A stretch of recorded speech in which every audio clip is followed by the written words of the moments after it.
Calibre. Good little film. Came out in 2018, and it's set in Britain, up north, innit? In Scotland.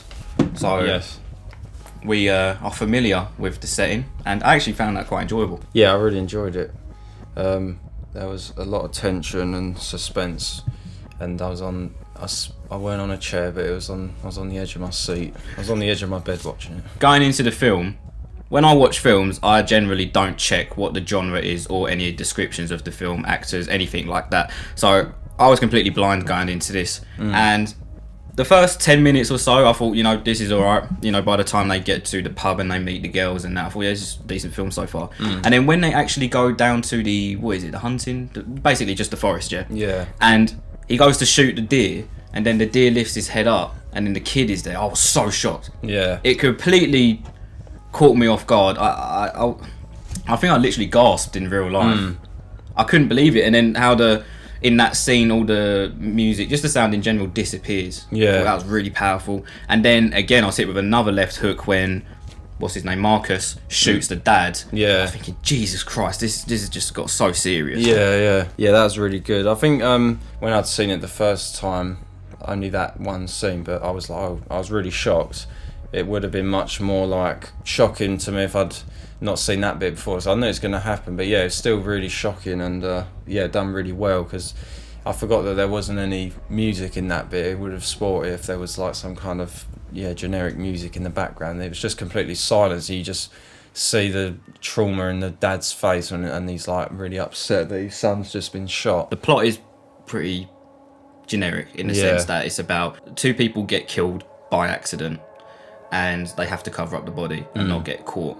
So do you think it was the plot of the story that carried it, or it was other things that carried the film? Yeah, I think you're right. It was the rest of it was, because it could have been, it's not like the most complicated plot, but the rest of it, all the tension and all the acting and the characters, that was all the best part, because it could have been just a basic storyline and not very memorable characters or not very good tense scenes, and you'd be kind of bored thinking, but yeah, there was a lot of, like when we were saying about how it kind of makes you feel like you're there with them, because like I was watching it really, I don't know, I remember when I saw it before, it made me feel sick when they were getting chased. I was like, felt like I was in the back seat with them. Yeah. And I was really like, oh my god, that looks really horrible, what they're going through. It makes me feel like I'm in their shoes. The film done a good job at that.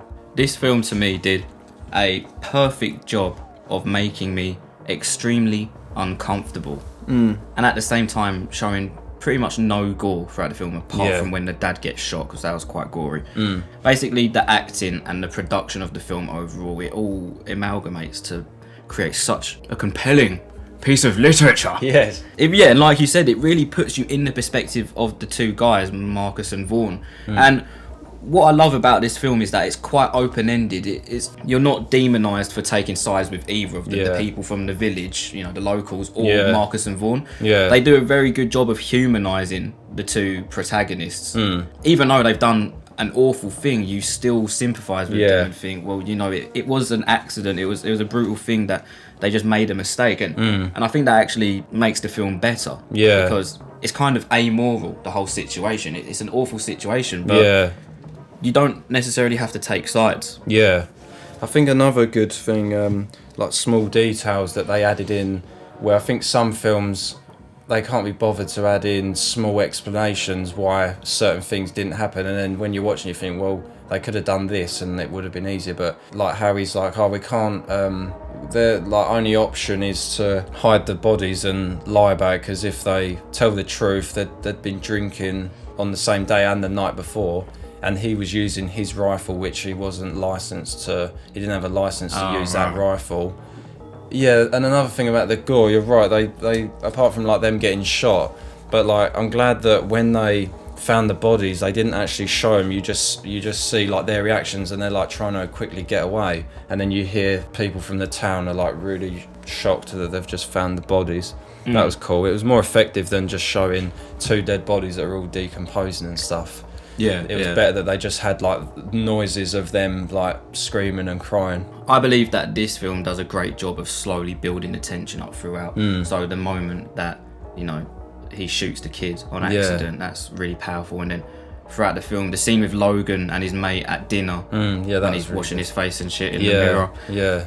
And it slowly builds up from there. They have to plan what to do, and then they go to the car place to get the Jeep fixed and something like that. Up until the point where it basically climaxes, where they're getting chased in the woods. That whole part was just brutal to watch. There were so many times where I was audibly saying "wow" out loud, because the film was doing such a good job at making me scared for them. Yeah, it's just a great film. I'm just so surprised how much I enjoyed this film, man. Yeah, I know. Yeah, I think another thing that was really cool was all the whole scenery and everything, because it looks like a lovely place, but it's obviously a beautiful place with the forest and all the woods and everything, but like it, because of the terrible thing that happened where they killed 2 people, it made that whole place just seem really eerie and a horrible place to be at. Because I mean, if I was there, I'd obviously love being there, but then it just made it seem like a place that just was just horrible, like really cold and really eerie, like all in the woods. And maybe that's what makes the film so powerful, is that it takes a normal everyday setting that is also familiar to us because we are British, and taking a normal setting with normal people and turning it almost into a horror-esque type of film. Just taking such an average area and making it terrifying is amazing to me.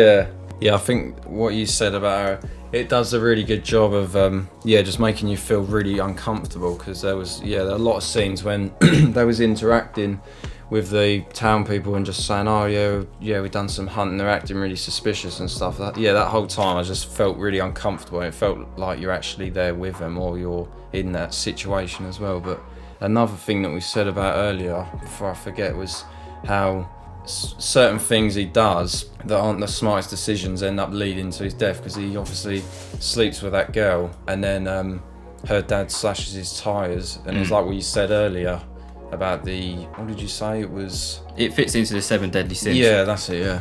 In the sense that he gave into his lust by sleeping with that Jezebel woman, and she was loving it as well. And then that ended up getting him killed in the long run, which is fascinating to me. So there's a lot more underlying themes in this film that I thought. Yeah, because even though it was a basic plot, there was stuff like that about the Jezebel, and like how you're giving into your lust can lead to bad decisions are going to lead to it led to his fate. Even though it's a basic plot, that part's quite poetic, isn't it? And before they find Marcus and he's ran off, and Vaughn's in the barn or whatever, and he's like tied up, and and Logan's like, oh, you need to like tell me the truth now, and then he starts telling it. It's good that they had it, just showed their reactions and like how upset they was, and they had like really quite eerie music from what I remember, and it was quite sad music, instead of just having a whole scene where he's explaining what happened, because I think that would have really slowed it down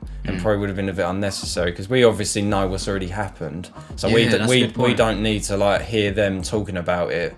So that was good for the audience, because we didn't have to get an explanation what's gone on. We're thinking, well, we already know that, so it's better that they had editing and music and just showing their trauma and stuff like that. That was good. Yeah, being able to watch Logan's face as he hears about the stories that are going on, as well as the other guys, because they're sort of staring at him in disbelief. Very powerful moment. And like you said, it didn't need to be said over again, so I like that it went silent. I think music started playing, and you just saw their reaction. That was better. So let's get to one of the last parts, which is when he goes into the barn and he has to shoot Marcus. By that point, I was so invested in the film that I felt like I was the one that had to do it.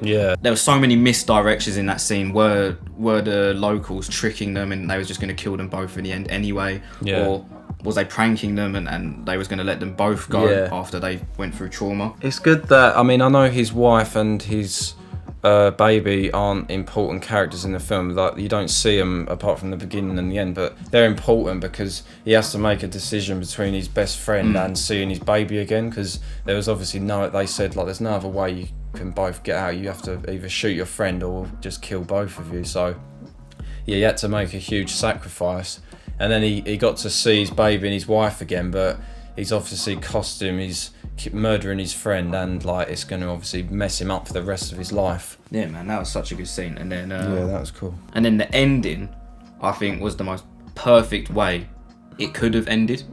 I would love to see the aftermath of what it's like when they're back at home, just everyday life. And that's a really good sign, because when you leave a film wanting more, you know it's a great film. And then we got a little nugget when he goes in to look after his kid, and then he looks at the camera directly. And I was thinking, is the camera going to switch? Is it going to show maybe the ghost of the kid, the dad, or Marcus? And it's going to traumatize him or something? Or is he just having a psychotic episode from the trauma? But I love that they left it open-ended. You don't know why he was pulling that face. And it just ends. You know the bit just before the end when Logan's telling Vaughn his story, and he's like, right, you know your story, what to tell your family and everything, that Marcus just left. It's good that they even had that little scene in, because it could have been like they just left that out, and then the audience sort of thinking, well, like what did he like, what's his story, how is he going to explain to his wife where his best friend's gone, and what's happened, and why he's got all cuts on his face and stuff like that. It's good that they had even that bit in, because it just tied it up. Whereas you probably would have left it and think, well, what's he going to say to his wife and explain? So that was cool as well that they just added that in, because I think some films leave bits out and they can be a bit lazy and just leave little bits out that are quite important. I think Logan's a really likeable character. You can see that even though he's the main one taking the brunt of, his nephew. Is it his nephew? Yeah, I think it is. His nephew and clearly his brother, or brother-in-law, being killed. He's still the most rational one. And I'm biased anyway because he was in Doctor Who, so I like him anyway, the actor, even though I don't know his name. This film is a great depiction of paranoia and fear in the most intimate and intricate way. I'd say the first 10 minutes or so, I'm going to be nitpicky and say there was a few bits in the dialogue where I thought, that's not believable. I wouldn't talk to my mate like this, but then again, maybe if I watch it again, I have different thoughts. I didn't find much wrong with this film. And I love that the setting is so normal and mundane. It turns it into something, horrifying. So that's what I've got to say on it. What about you? Overall, just, really tense film, loads of suspense. I love films like that where you're really... when it puts you in you feel like you're in their position. That's always really good in a film. I think this is my favourite film I've watched since Lake Mungo. Oh, that's good. Right, so what are you going to score it? I scored it 8.5. I'm going to give it a 9 out of 10. Cool.